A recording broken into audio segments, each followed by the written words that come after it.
আরে বাড়ায় নাই, আয়ব করতে যে রোদে মানুষ আছে, বাড়ায় না, প্রচুর কষ্ট হয় আছে। মোটামুটি অনেক অসুবিধা, অনেক কথাবার্তা বুঝাইতে হয়। ভাড়া বেশি চায়, কিন্তু তারা বলে অনেক ভাড়া বেশি চায়, কিন্তু লিগ্যাল ভাড়া চাইলেও তারা বিশ্বাস করে না যে এটা লিগ্যাল ভাড়া, কিন্তু তারা অনেক ভাড়া কম দেয় আর কি।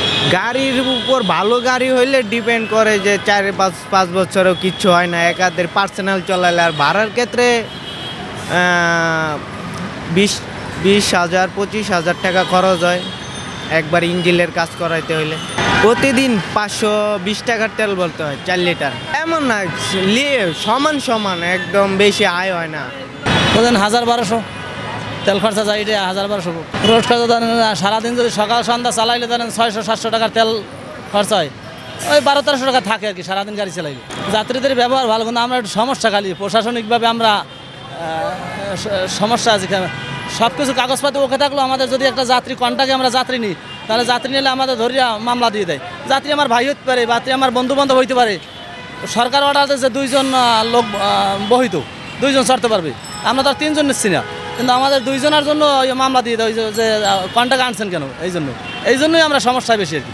আমি বড় মোবাইল চালাই, বড় মোবাইল বাইরে দিয়ে নিয়ে আসছি। এখন তো মানে আমি এই অ্যাপস চালাই নাই, অ্যাপস শুরু করবো এই প্রশাসনিক এর জন্য অ্যাপ চালাম আমি করছি।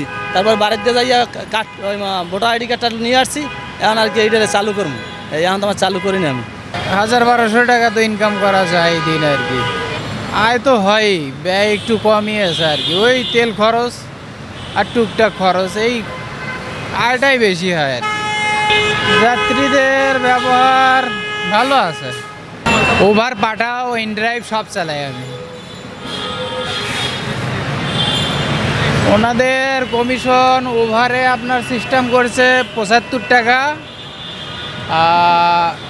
24 ঘন্টা চলবে।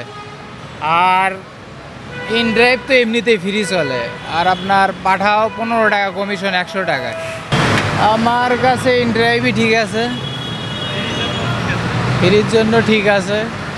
পোষায় বলতে কি একটু কম পোষায় আর কি, টুকটাক চালানো যায় ভাইয়া, তবে ব্যাচেলারের জন্য ঠিক আছে। বিবাহিত